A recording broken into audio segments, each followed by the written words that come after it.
Preguntas y respuestas. Saludos, les traigo bendiciones. Bendita sea esta hora, mis queridos amigos. Todas las preguntas son bienvenidas, sobre todo las que tienen que ver con los temas que traté últimamente. Todos ustedes necesitan entenderlos mejor. El hecho mismo de que tengan preguntas debe indicarles que su mente está activa y en búsqueda. Pregunta: ¿dónde está la frontera entre la compulsión y un deseo muy fuerte? Respuesta: la diferencia no puede generalizarse. La discernirás claramente en tu interior a medida que trabajes en este patchwork. Lo que puede decirse es que cuando tienes simplemente un deseo fuerte sin compulsión, puedes soltarlo de ser necesario. La compulsión significa que tienes que hacerlo y no puedes evitar hacerlo, incluso a un precio muy desventajoso para ti. Este precio puede ser emocional, y también si otros o las circunstancias te impiden hacer u obtener lo que necesitas compulsivamente, la pérdida parecerá fuera de toda proporción. Intelectualmente puedes saber a la perfección que tu deseo es irrazonable en su fuerza y su importancia subjetiva, pero no puedes evitar tenerlo. La única manera de corregir esta situación desafortunada y a menudo muy dañina es descubrir cuál es la motivación inconsciente.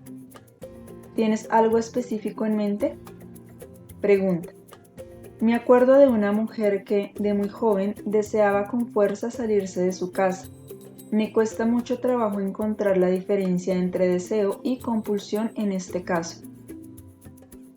Respuesta: el deseo de salirse de la casa puede ser el resultado de una compulsión, en vez de ser la compulsión misma. El deseo en sí puede ser muy sano, por lo menos en algunas circunstancias. El deseo puede deberse a la infelicidad, a predicamentos a los que uno no les encuentra solución. Esto crea el deseo, que puede ser en parte sano y en parte una manera de escapar de los propios conflictos interiores. Los conflictos nunca son creados enteramente por otros. Siempre se deben a las propias perturbaciones internas, en conjunción con los conflictos de otros. Si esto se entiende, uno puede o no salirse de su casa, dependiendo de las circunstancias, pero tratará de encontrar la raíz interna de los problemas y eliminar la causa. La compulsión entra solo cuando la causa no se entiende. Una compulsión jamás puede ser creada por condiciones externas tan solo. Estas simplemente pueden traer a la superficie los problemas internos. La condición interna equivocada finalmente creará también una condición externa equivocada. Mientras uno no se dé cuenta de las verdades básicas del alma, tal como las aprendes aquí, es muy difícil lidiar con la situación interna. Es fácil achacar las cosas a las condiciones externas. Cuanto más injustas y burdas son, más pueden usarse como racionalizaciones. Eso no significa que uno no deba cambiar jamás las condiciones externas también. Sin embargo, puede ser que solo después de encontrar los propios conflictos no resueltos, pueda tener uno la fortaleza para efectuar el cambio exterior.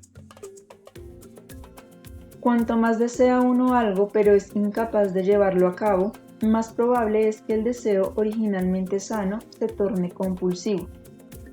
Esta es una forma de compulsión.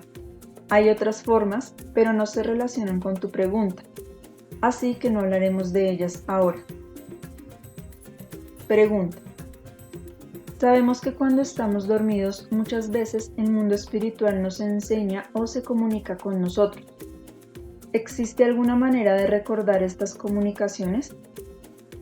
¿Hay una manera de capacitarnos para estar más abiertos a recibirlas conscientemente? Respuesta: yo no diría que existe una manera específica aparte de la que ya sigues aquí. Este camino te vuelve gradualmente más consciente de ti mismo y de la verdad espiritual como tal. Una mayor conciencia sacará todo el conocimiento que está dentro de ti, y esto comprende el conocimiento que se te da durante el sueño.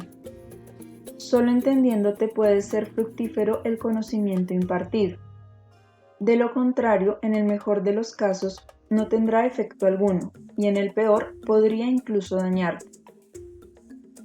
Por medio de un método sistemático para aumentar la conciencia de ti mismo, creas naturalmente una condición en la que estás abierto al conocimiento que viene de tu interior. La instrucción del mundo espiritual durante el sueño es una forma, hay otra. Tal vez no necesariamente recuerdes las instrucciones inmediata o directamente en la forma en que se te dieron. Puedes no recordar haber estado en cierto lugar, recibiendo cierta información o consejo o enseñanza. De hecho, rara vez sucede así. La manera en que lo recordarás sin saber cómo llegó a ti este conocimiento nuevo será que algún tiempo después de la experiencia tengas intuiciones que no habías tenido antes. La experiencia en el mundo espiritual se debe a tus buenos esfuerzos pasados. Es una reacción en cadena positiva.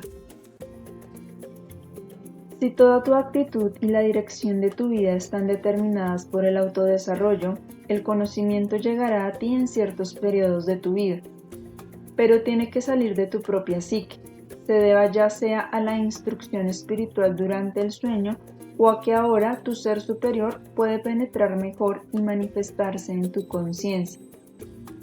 En cierta forma, los dos tipos de conocimiento interactúan y, a final de cuentas, equivalen a la misma cosa.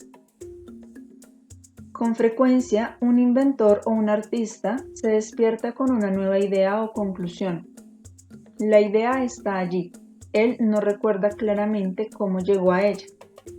Tiene ese nuevo conocimiento sencillamente porque, en esta dirección por lo menos, su alma está abierta a aprovechar el vasto conocimiento cósmico universal que está a la disposición de todos, siempre que se satisfagan las condiciones internas necesarias. Ese conocimiento sale de la profundidad de su ser.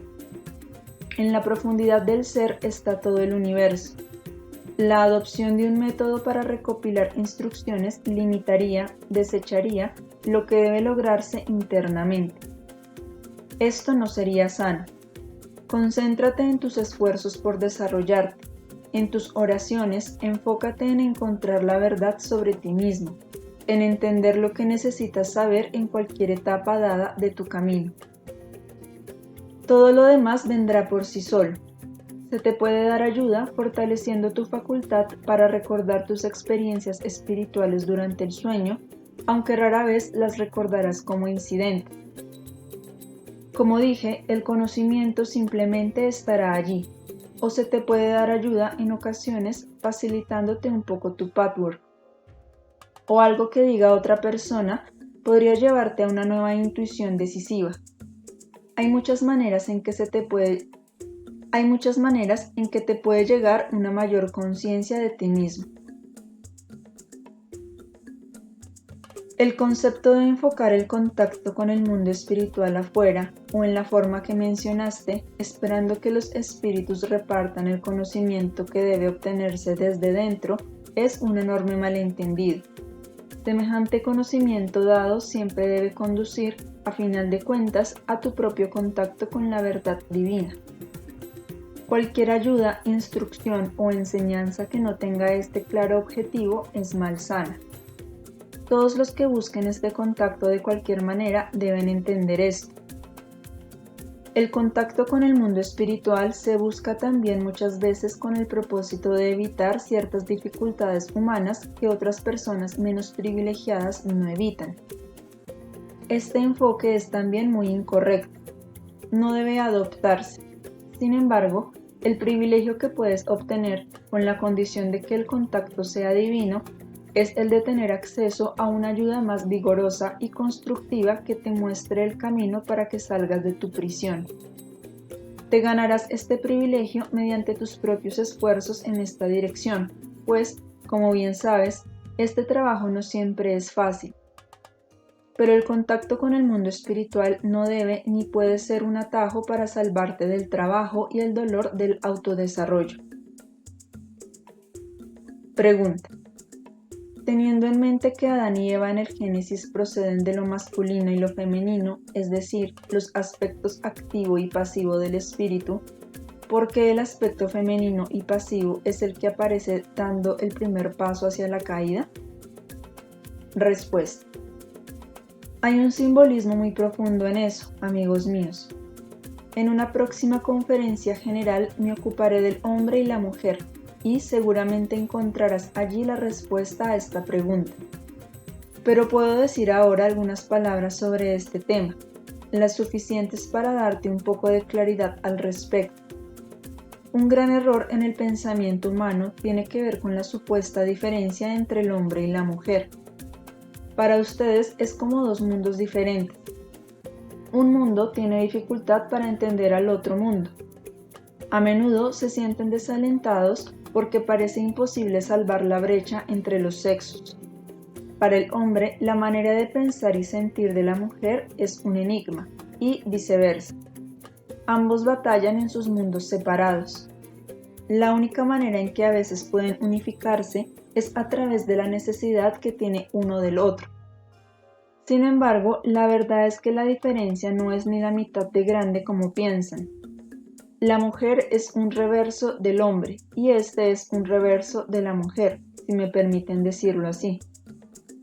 El hombre manifiesta una corriente activa, mientras que la mujer es más pasiva. Donde el hombre es más pasivo, la mujer es más activa. En ambos casos es el reverso de la moneda, por decirlo de alguna manera. El lado activo exterior es pasivo hacia adentro y viceversa.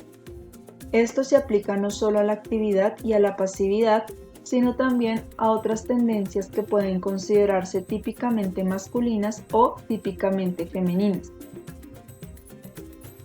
Existe una idea generalizada de que el hombre es más intelectual y la mujer más intuitiva. Hasta eso es un concepto falso, por lo menos lo fue originalmente. Si muchas veces resulta ser así, es porque las personas han vivido tanto tiempo con esta imagen colectiva que solo un lado se desarrolló y se estimuló en cada sexo. Explicaré esto con mayor detalle en la conferencia que dictaré sobre el tema. Por naturaleza, ambas cualidades están presentes en cada sexo y podrían y deberían desarrollarse igualmente en el hombre y en la mujer. Aún anatómicamente, el hombre es la contraparte de la mujer y la mujer es la contraparte del hombre. Entender la anatomía del cuerpo humano debería traducirse en una comprensión más profunda del nivel emocional. El cuerpo siempre es un símbolo del espíritu y de la psique. Ahora, volviendo a tu pregunta, el simbolismo mostrado en Eva, que toma la parte activa y por lo tanto es responsable de la caída, trae varios factores a nuestra atención. La actividad como tal no está mal para la mujer, no más que la pasividad como tal está mal para el hombre. Pero si se suprime una corriente activa sana, esta tomará una dirección equivocada y se volverá destructiva. Lo mismo pasa con una corriente pasiva reprimida, donde se sobreimpone una actividad compulsiva malsana. Ambos sexos han estado aquejados por las milenarias imágenes colectivas a este respecto, a las que se adhirieron a causa de sus propias almas perturbadas. Si no se permite que ninguno de ellos se desarrolle libremente, de acuerdo con su propia naturaleza, considerando a la persona y no al sexo, esto tendrá efectos muy perjudiciales. El incidente de Adán y Eva no debe tomarse como hecho histórico, sino como símbolo. Ahora bien, Eva simboliza la idea de que la actividad se vuelve destructiva si no se le permite funcionar abierta y sanamente. Del mismo modo, Adán tuvo la misma culpa al ser demasiado pasivo de una manera equivocada y destructiva. Si no hubiera sido pasivo allí donde no debió haberlo sido, habría detenido a Eva. En otras palabras, fue pasivo donde debería haber sido activo, mientras que Eva fue activa donde debería haber sido pasiva. Este simbolismo no muestra que el hombre debería ser enteramente activo y la mujer enteramente pasiva. Esto es un enorme malentendido y también ilógico, porque Adán y Eva simbolizan las entidades humanas originales, las cualidades básicas presentes antes de la caída. Si antes de la caída la actividad estaba presente en la mujer y la pasividad en el hombre, así es como debía ser, y solo es cuestión de la manera en que estas fuerzas operaban y se manifestaban. Si la humanidad hubiera entendido bien este profundo simbolismo, no habría suprimido una parte válida de la personalidad en cada sexo. La gente simplemente consideró equivocada la actividad de Eva, y luego concluyó que la actividad como tal es dañina para la feminidad. El incidente simbólico con Adán y Eva muestra que las corrientes activa y pasiva están presentes, para empezar, en ambos sexos, pero se vuelven dañinas cuando se encauzan mal. ¿Entiendes? ¿Tiene esto sentido para ti? Pregunta. Sí lo tiene. Si pienso en Adán como símbolo del hombre y en Eva como símbolo de la mujer. Pero yo pensaba que el simbolismo real no era el de un hombre y una mujer simbólicos, sino de los elementos activo y pasivo como tales. Respuesta. No, Adán y Eva representan mucho más que simplemente los elementos activo y pasivo. En realidad simbolizan la masculinidad y la feminidad, con todos sus diversos aspectos. La explicación que acabo de dar es solo una de muchas interpretaciones. Se refirió exclusivamente a la actividad y a la pasividad. Pueden darse en otros niveles muchas otras interpretaciones de este simbolismo que se ocupan de otros aspectos de los dos sexos. Pregunta. A mí Eva me parece estar un paso más cerca de la caída. ¿Por qué? Respuesta. Esto no se debe a la actividad sino a otras tendencias. La mujer siempre ha hecho hincapié en sus fuerzas intuitivas y descuidado sus capacidades intelectuales. El espíritu de investigación y la curiosidad intelectual se consideran un elemento masculino que se manifiesta constructivamente en las actividades de un científico, por ejemplo, mientras que se piensa que la mujer tiene más inclinaciones espirituales. Esto ha sido reforzado por la sociedad, pero ambos elementos existen en los dos sexos. Cuando se consideró que Eva era más inmediatamente responsable de la caída, se demostró de nuevo que la curiosidad intelectual existe en la mujer también. Solo cuando ésta se suprime y por lo tanto se canaliza mal, puede ser perjudicial. Si la curiosidad puede expresarse legítimamente y combinarse con las facultades intelectuales en los dos sexos, entonces puede surgir algo creativo y constructivo. Sé que no se muestra claramente que la actividad y la curiosidad intelectual se hayan suprimido en Eva. Más bien se muestra que estaban presentes. Y cuando algo está presente por naturaleza, debe ser válido siempre que se le canalice apropiadamente. Y hay algo más. Solo porque la mujer tiene una inclinación más intuitiva, está más abierta a las fuerzas espirituales. Por lo tanto, puede alcanzar mayores alturas, pero solo por eso también alcanza mayores profundidades. Pregunta. El comunismo, sobre todo como lo enseñan y lo practican los rusos y los chinos, parece una amenaza terrorífica, también para el desarrollo espiritual. ¿Podría usted hablar del lugar del comunismo en el plan de salvación? Y también, ¿cómo deberíamos sentirnos ante la amenaza de los rusos y los chinos? Respuesta. Lo primero que hay que entender aquí es la ley de causa y efecto. Si ves cualquier fenómeno de tu mundo como un acontecimiento aislado, separado de otros eventos que han conducido a él por reacción y contrarreacción, por causa y efecto, donde un extremo convoca a un extremo opuesto, jamás tendrás una percepción verdadera. Esto se aplica a las condiciones o eventos generales del mundo, así como a la vida personal de los individuos. A fin de eliminar un mal, uno tiene que ver primero qué situación negativa produjo este mal. No puede ser de otra manera. El mal solo puede crear el mal, no puede crear el bien. Una condición equivocada engendra otra, a menos que se le corrija. Lo mismo puede observarse en muchísimos otros aspectos de la vida. Casi lo único que puedes hacer es adquirir una perspectiva y una comprensión verdaderas. Esto ayudará más de lo que piensas. Si deseas corregir los males del mundo, puedes hacer mucho cambiando tú primero. Solo entonces tendrán éxito ciertas acciones exteriores que cualquier individuo pueda emprender para contribuir al bien de la humanidad en su conjunto. De lo contrario, no tendrán éxito, es decir, un éxito profundo y duradero. Si el corazón humano no cambia, nada podrá hacerse jamás por la humanidad en su conjunto, no importa cuántas medidas colectivas se tomen.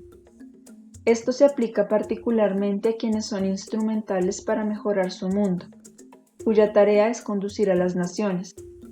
El mayor mal de la vida en la Tierra es siempre el excesivo énfasis que pone el individuo en las acciones exteriores, mientras ignora y descuida las motivaciones y las reacciones interiores, y se convierte por ello en presa de su propia naturaleza inmadura y egoísta. ¿Responde esto tu pregunta? Pregunta. Pienso en algo más. El gran materialismo de esta tremenda potencia podría ser un obstáculo al desarrollo espiritual. Podría entorpecer el plan de salvación. Respuesta. Nada podrá jamás impedir que el plan de salvación se cumpla. Solo es cuestión de tiempo. Y desde nuestro punto de vista, la diferencia de tiempo invocada por el libre albedrío del ser humano es muy insustancial.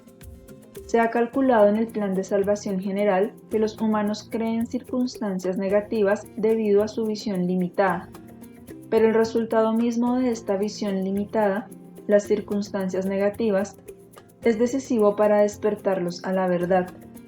A veces no pueden despertar y desear siquiera la verdad, a menos que hayan pasado por el sufrimiento que ustedes mismos crearon por su ignorancia o su distorsión de la verdad. A fin de ser felices, primero deben estar en la verdad, pero no pueden estar en la verdad a menos que sepan que no lo están y tengan el deseo de buscarla. El conocimiento de que no están en la verdad y el consiguiente deseo de buscarla no puede llegar a ustedes a menos que se les deje probar el resultado de su ignorancia. Lo mismo se aplica a la humanidad. Todo esto se toma en consideración en el plan de salvación. El miedo de que los actos equivocados de otros los dañen es un malentendido básico de la vida. Sí, es cierto que pueden experimentar desventajas pasajeras, pero incluso estas deben de tener un elemento correspondiente dentro de ustedes. De lo contrario, no los afectarían, ni siquiera superficialmente. En lo que se refiere a su naturaleza espiritual, y esto comprende el plan de salvación general, nada puede pasarles. El conocimiento personal y la experiencia de esta verdad les llegarán al recorrer este camino. Nos ocuparemos de esta cuestión de manera más concluyente en un futuro cercano. Pregunta. Tengo una pregunta de un amigo que quiere saber del recién descubierto Evangelio según Santo Tomás. ¿Está usted dispuesto a responder a esta pregunta? Él quiere saber si es genuino, si es el Logos Jesús real o si es algún tipo de copia apócrifa. Respuesta. Yo diría que desde nuestro punto de vista no importa. Esto sería interesante solo desde un punto de vista histórico. Nosotros no nos ocupamos de eso. Nuestro objetivo es promover la luz y la vida. Debes usar tu determinación y tu juicio para decidir su verdad, su valor. No importa de quién sean las palabras. Hay muchos que tienen y han tenido acceso a la sabiduría divina. Más bien, pregúntate si lo que se dice va de acuerdo con el Espíritu de Jesucristo. No es necesario que sean palabras reales de Él. Esto sería importante solo históricamente y tal vez para el erudito, pero espiritualmente no tiene ninguna importancia. Desde el punto de vista del crecimiento y la independencia personal, lo que debe estimularse es aprender a valorar algo por lo que se dice y no por quien lo dice. Pregunta. Sin embargo, hay un punto que vale la pena destacar. En el Evangelio según Santo Tomás hay algunas afirmaciones supuestamente hechas por Jesús que son muy crípticas y que no corresponden a las afirmaciones de los otros evangelios. Respuesta. Tendré el gusto de examinar esas afirmaciones. Pregunta. Muy bien, traeré 3 o 4.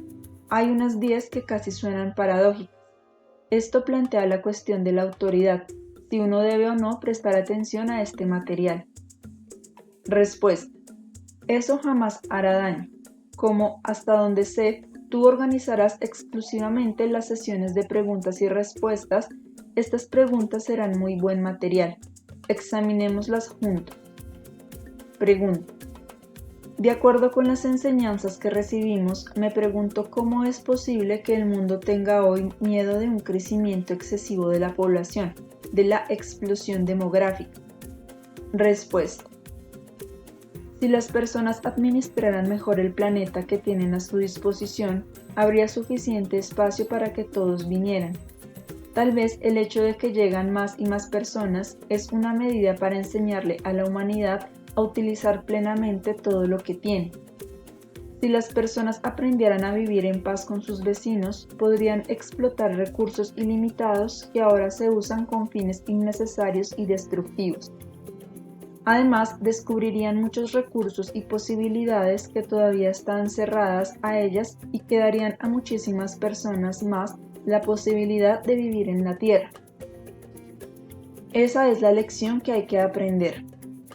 Si se le aprende bien, traerá beneficios a todos. Si no se le aprende, la gente tendrá que pasar por sufrimientos adicionales antes de que pueda encontrar la solución que está ante sus ojos si voltea en la dirección correcta. Déjenme asegurarles que el planeta Tierra podría alimentar y albergar a muchísimas más personas de las que ahora tiene. Todos podrían vivir en un estado de mucha mayor felicidad que el que existe en la actualidad. Permítanme extenderles a todos bendiciones divinas. Reciban la luz y la fuerza que queremos dar a cada uno de ustedes para la plenitud de su vida y para ayudarles a vencer sus obstáculos internos. Queden en paz, queden con Dios.